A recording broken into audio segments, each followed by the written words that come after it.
کال موجود ہے مریم کراچی سے. السلام علیکم جی. السلام علیکم مدیہ، کیسی ہیں آپ؟ بالکل ٹھیک، اللہ کا شکر. آپ ٹھیک ہیں؟ جی الحمدللہ میں بالکل ٹھیک ہوں. آپ میری بہت فیوریٹ ہے، مجھے بہت اچھی لگتی ہے، میں آپ کو ضرور دیکھتی ہوں. بہت شکریہ جی، آپ کی محبت ہے. کیا پوچھنا چاہیں گی؟ مجھے نا سب سے پہلے تو اپنی سسٹر کے لیے دعا کے لیے آپ سب کو بولنا تھا. She has diagnosed cancer during pregnancy. اس کی بیٹی 20 ڈیز کی ہے، تو اس کے ٹیسٹ ہے 23 کو. سارے اس کے ٹیسٹ آپ سب سے پہلے تو میں آپ سب سے ریکویسٹ کرتی ہوں جو لوگ دیکھ رہے ہیں ان سے بھی کہ میری بہن کے لیے ضرور دعا کیجیے گا. اور ہیلو جی ہم سن رہے ہیں. دوسرا وہ میں اپنے بیٹے کے لیے پوچھنا چاہ رہی ہوں کہ وہ جو یاد کرتے ہیں نا نیکسٹ کے وہ نا بھول جاتا ہے یاد کیا ہوا سب. اس کے لیے بھی کوئی وظیفہ بتائیے گا. ضرور. بہت شکریہ آپ کی کال کا مریم. اور کیونکہ اب ہمارے کہتے ہیں نور بھائی تو خانقاہ بھی، تو ہم چاہیں گے کہ آپ بھی اپنے لیے ایک تو خانقاہ میں ان کے لیے ورد کرائیں ان کی بہن کا. مجھے چھوٹی سی بریک لے رہے، بریک سے جب واپس آئیں گے تو ان کی بہن بھی اور ایسے بہت ساری ہماری بہن بھائی جن کو جو اس سے بڑے موذی مرض سے لڑ رہے ہیں ان کے دعا بھی کرائیں گے. کہیں میں جائے گا، بریک کے بعد ملتے ہیں.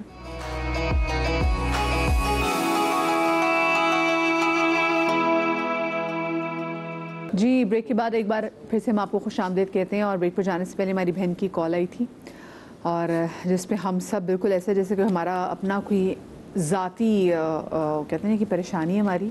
وہ یہ کہ ان کی بہن جن کی بچی، ان کے یہاں بچی کی پیدائش ہوئی ہے، بچی صرف 20 دن کی ہے، لیکن ڈیورنگ پریگنینسی کینسر ان کو ڈائگنوز ہوا ہے. تو ہم ان کی ذرا دعا بھی پہلے ان کے لیے دعا کرا لیتے ہیں، باقی بھی جو کالز ہیں وہ بھی شامل کریں تو باقی بھی سوالات کر لیتے ہیں.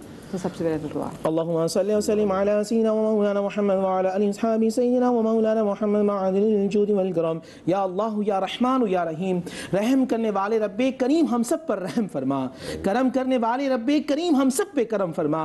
اے اللہ آج اس دن کی مبارک دن کی برکت سے اے اللہ جو بیمار ہیں ان سب کو شفائے کاملہ عطا فرما، جو بے اولاد ہیں انہیں صاحب اولاد فرما، جو بے روزگار ہیں صاحب روزگار فرما.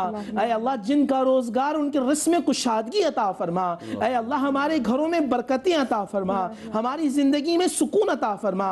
اے اللہ ہم سب کو حاسدین کی حسد سے بچا، شیطان کے شر سے بچا، جادو ٹونے کے مکر و فریب سے بچا، دن اور رات کے فتنوں سے بچا، زمینی آسمانی نہگانی آفت مصیبت حادثات، بالخصوص اے اللہ ہم سب کو بری موت سے بچا.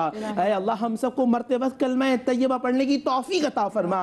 اے اللہ لوگ عرصہ دراز تک بستر پہ پڑے رہتے ہیں، بیٹ سال پیٹ میں کیڑے پڑ جاتے ہیں. اے اللہ ہمیں ایسی موت سے بچا. اے اللہ ہمیں چلتے پھرتے اٹھا، اے اللہ کسی کا محتاج نہ کرنا. اور بالخصوص میرے وہ بھائی وہ میری بہنیں جو لا علاج مرض میں مبتلا ہیں، اے اللہ ان کو شفائے کاملہ عطا فرما. اے اللہ ان کی زندگی میں سکون عطا فرما. اے اللہ جن کے بچے نافرمان ہو چکے ہیں، وہ بوڑھے ماں باپ روتے ہیں تڑپتے ہیں، اے اللہ ان بچوں کو میرے مولا ہدایت عطا فرما. اے اللہ جن کے بچے چھوٹے تھے انتقال کر چکے ہیں، اے اللہ ان میرے بھائی اور بہنوں کو صبر جمیل عطا فرما، صبر جمیل پہ اجر عظیم عطا فرما. اے اللہ جن کے رشتہ دار عزیز و اقارب انتقال کر چکے ہیں ان سب کی بخشش و مغفرت فرما. اے اللہ ان کی سیئات کو حسنات میں تبدیل فرما. اے اللہ ہم سب پر رحم و کرم کی بارشیں عطا فرما. اے اللہ ہم سب کو قبر کے عذاب سے بچا. اے اللہ ہم سب کو قبر کے عذاب سے بچا، محشر کی رسوائی سے بچا، جہنم کے عذاب سے بچا. اے اللہ ہر آنے والا وقت ہم سب کے لیے باعث خیر فرما. اے اللہ پاکستان کو استحکام عطا فرما، ہم سب پر رحم و کرم کی بارشیں عطا فرما. ربنا آتنا فی الدنیا حسنہ وفی الآخرہ حسنہ وقنا عذاب النار. وصلی اللہ محمد وآلہ واصحابہ اجمعین برحمتک یا ارحم الراحمین بحق لا الہ الا اللہ محمد رسول اللہ صلی اللہ علیہ وآلہ وسلم. ہماری بہن جو بیمار ہے، اللہ پاک بیمار کربلا کے صدقے میں ان کی جو تکلیف ہے، جن کا مرض ہے وہ دور کرے، اور یہ اپنی بیٹی کی سب چیزیں خوشیاں خود دیکھیں اور ساری ان کی جو ذمہ داری ہیں وہ بحیثیت ماں اپنی پوری کرے. اللہ پاک ان کو اتنی لمبی زندگی دے کہ وہ آگے سے اپنی بچی کی خوشیاں، پھر آگے سے ان کے بچوں کی خوشیاں بھی وہ دیکھیں. اچھا ایسی ہماری کالر بیچاری حمیرہ کی کال آئی تھی، وہ کافی پریشان تھی. وہ کہتی کہ اولاد نہیں ہے تو کوئی ایسا وظیفہ بتائیں کہ اللہ پاک اولاد سے نوازے. بسم اللہ الرحمن الرحیم. شادی کے لیے انہوں نے وظیفہ بتایا، لیکن اس میں تھوڑا سا اضافہ کروں گا کہ جن بچوں کی شادیاں نہیں ہو رہی ہیں ان بچوں کو خود گھر والا کوئی نہیں، خود نماز فجر کے بعد مکمل سورہ رحمان کی تلاوت جاری رکھیں. ٹھیک ہے، اور جب سورہ رحمان کی تلاوت جاری رکھیں گے انشاءاللہ چند دنوں ہی میں کوئی نہ کوئی اسباب ہوں گے، اچھے رشتے آئیں گے اور خدا اسباب پیدا کرے گا انشاءاللہ. اور اولاد کے لیے جہاں اور وظائف ہیں ان میں بہترین ہے سورہ مریم.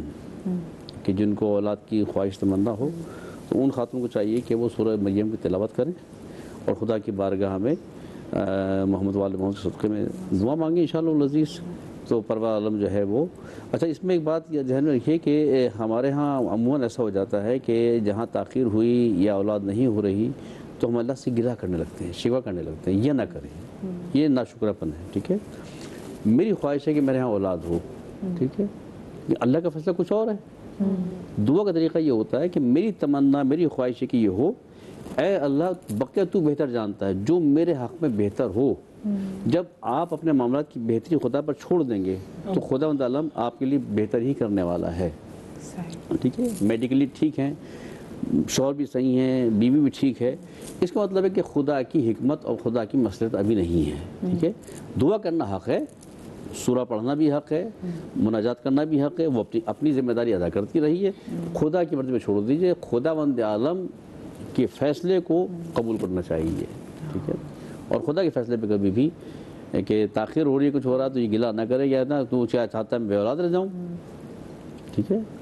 اگر خدا چاہتا ہی ہے کہ کوئی بے اولاد رہے تو خدا میں تیری رضا میں راضی ہوں، ٹھیک ہے، بالکل ٹھیک ہے، خدا کی منزل پہ چھوڑ دینا چاہیے۔ اچھا عمران بھائی بتائیں، بہت سارے لوگ جو مطلب اللہ پاک سے مانگتے ہوئے جو واقعی اتنا گلہ کرتے ہیں اور کچھ بھی ذرا سی چیزیں کہ اللہ تو نے میرے ساتھ یہ کیوں کیا، تو نے میرے ساتھ یہ کیوں کیا، یہ خود کتنی بڑی ناشکری ہے مطلب اللہ پاک کے حضور۔ جی اللہ تعالیٰ سے تو دیکھیں بالکل گلہ ہمارا بنتا ہی نہیں، جائز ہی نہیں ہے۔ خود اللہ تعالیٰ نے قرآن کریم میں یہ کھل کے بتا دیا کہ کسی کو اللہ تعالیٰ بیٹے دیتے ہیں، کسی کو بیٹیاں دیتے ہیں، کسی کو بیٹیاں دونوں دیتے ہیں، اور کسی کو اللہ تعالیٰ عقیم یعنی باندھ رکھتے ہیں، ان کو اولاد نہیں عطا فرماتے۔ اللہ کی تعالیٰ کی حکمت اور مصلحت ہے، تو محض اولاد کا ہو جانا ہی یہ صرف سب سے بڑی نعمت نہیں، کیونکہ بسا اوقات اولاد کے ذریعے بھی بہت بڑے امتحانات آ جاتے ہیں اور ان کو کنٹرول کرنا سنبھالنا بڑا مشکل ہو جاتا ہے، تو اس لیے اللہ تعالیٰ نے جس حال میں بھی رکھا خوش رہیں۔ اور دوسری بات یہ کہ آج کل ہماری سلسلہ چلا ایڈاپشن کا، تو اکثر رشتہ داروں میں آپس میں اڈاپٹ بھی کر لیتے ہیں، تو وہ بھی اللہ تعالیٰ نے جائز رکھا ہے۔ بلکہ بہت سارے واقعات ایسے ملتے ہیں، جس طرح حضرت موسیٰ علیہ السلام جو بچپن میں اور ان کے قتل کے لیے پولیس والے چھاپے مارتے تھے، ڈھونڈتے پھرتے تھے، تو اللہ تعالیٰ نے ان کے والدہ کے دل میں ڈالا کہ ان کو سمندر کے حوالے کر دیں، صندوق میں رکھے۔ فرعون کی اہلیہ حضرت آسیہ جو بعد میں ان پر ایمان بھی لے آئے تھے، انہوں نے ان کو اڈاپٹ کر لیا کہ ان کو بیٹا بنا لیتے ہیں، اور فرعون نے بڑے چاہوں سے شاہی انداز سے ان کی پرورش کی۔ اسی طرح حضرت یوسف علیہ السلام کو جب وہ کنویں سے نکال کے بازار مصر میں بیچا گیا تو عزیز مصر ان کی اہلیہ زلیخا نے ان کو کہا کہ ہم ان کو اپنا بیٹا بنا لیں گے، عزیز مصر نے بیٹا بنا لیا۔ خود رسول کریم صلی اللہ علیہ وسلم نے حضرت زید بن حارثہ رضی اللہ تعالیٰ عنہ کو اپنا بیٹا بنایا۔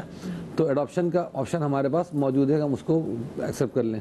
دوسری بات جو مریم کا ایک آیا تھا فون اپنی بہن کے لیے کہ وہ کینسر کی مریضہ ہیں، تو خود سورہ مریم جو ہے نا کینسر کے مرض کے لیے علماء کرام مجرب بتاتے ہیں کہ 41 دن تک روزانہ ایک مرتبہ سورہ مریم خود پڑھ سکتے ہیں، خود پڑھ لیں، ورنہ کوئی ان کے پاس بیٹھ کے پڑھے سورہ مریم، ان کو سنائے اور پانی پہ دم کر کے ان کو پلائیں 41 دن تک، تو انشاءاللہ اس کی برکت سے اللہ تعالیٰ اس مرض سے شفا عطا فرمائیں گے۔ اسی طرح یہ بہت ساری آیت کریمہ خود ہے وہ مجرب ہے، تو الحوزاری کے ساتھ اگر آیت کریمہ کا کثرت سے ورد کیا جائے، خود وہ ان کی بہن بھی پڑھیں تو اس کے مرض سے انشاءاللہ محفوظ رہیں گی۔ اور علم یجعل کیدہم فی تضلیل، یہ جو ہے نا اس میں سورہ فیل کے اندر جو ایک آیت آتی ہے، تو اس میں تضلیل کا جو لفظ آتا ہے کہ تدبیر کو ہم نے ناکام کر دیا، تو جو بیماری ہے وہ بھی ایک تدبیر کرتی ہے اپنی۔ تو علم تر کیف فعل ربک باصحاب الفیل الم یجعل کیدہم فی تضلیل، اس کا بھی ورد رکھیں۔ کوئی بھی موذی مرض ہو تو انشاءاللہ اللہ پاک اس سے اس کی حفاظت فرمائیں گے، شفا عطا فرما دیں گے۔ الہی آمین انشاءاللہ۔ اچھا مجھے جی میرے والد صاحب رحمۃ اللہ کے پاس خانقاہ میں آتے تھے، اور ان کے وصال کے بعد بھی میرا کبھی کبھی ایسا ہوتا ہے جب ہم پڑھ کے آتے ہیں مدرسے سے تو اتنا یقین اس طرح کا نہیں تھا جو اولیاء کاملوں کا۔ تو جب والد صاحب ہوتا ہی ہوتا تھا، جب کوئی ایسا پیشنٹس آتا تھا، گٹلی ہوتی تھی سر پہ یا ہاتھ پہ، تو وہ پنک سالٹ جسے کہ لاہوری نمک ڈیلے والا 7 پیسز پہ ہر ایک پر 7 مرتبہ سورہ فاتحہ، سورہ فاتحہ کو نبی صاحب نے سورہ شفا بھی کہا، اس کا نام سورہ شفا بھی۔ تو جہاں وہ کینسر ہوتا تھا، ابھرا ہوا ہوتا تھا، آدمی یا بچے لے کے آتے تھے، تو والد صاحب رحمۃ اللہ ایک پیس پر 7 مرتبہ سورہ فاتحہ پڑھتے تھے، اس کو اس طرح یعنی رگڑ رہے ہوتے تھے، اور 7 مرتبہ۔ والد صاحب رحمۃ اللہ کے وصال کے بعد اب یقین مانے کہ ایک بچہ میرے پاس لے کر آئے، تو اس کے اس طرح بہت بڑا تھا۔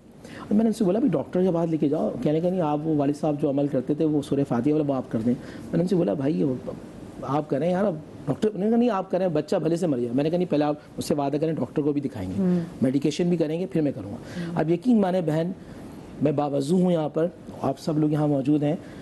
میں نے 7 یا 8ویں دن میں نے دیکھا عمران بھائی اور ضامن بھائی کہ وہ جو اتنا بڑا گٹلی تھی وہ ڈیزالو ہو گیا. اللہ اکبر. تو جن کو کینسر ہے, دیکھیں سورہ شفا کم از کم اللہ کے نبی صلی اللہ علیہ وسلم کی وہ حدیث اور وہ بات کہ اللہ کے نبی نے فرمائی ہے سورہ فاتحہ سورہ شفا ہے. تو سورہ فاتحہ 7 مرتبہ آپ پنک سالٹ لیں گے 7 ٹکڑے اس طرح کے, یعنی کہ بڑے بڑے, اور جہاں آپ کو کینسر ہے, گٹلی ہے, وہاں آپ 7 مرتبہ اس کو رگڑیں گے. تو انشاءاللہ مجھے امید ہے 7 دن کریں, 14 دن کریں, 21 دن کریں یا 41 ڈیز 41 دن کریں. مجھے امید ہے کہ انشاءاللہ اللہ تعالیٰ اس میں آپ کو صحت عطا فرمائے گا. لیکن ساتھ میں اپنی میڈیکیشن بھی جو ہے وہ جاری رکھنی ہے.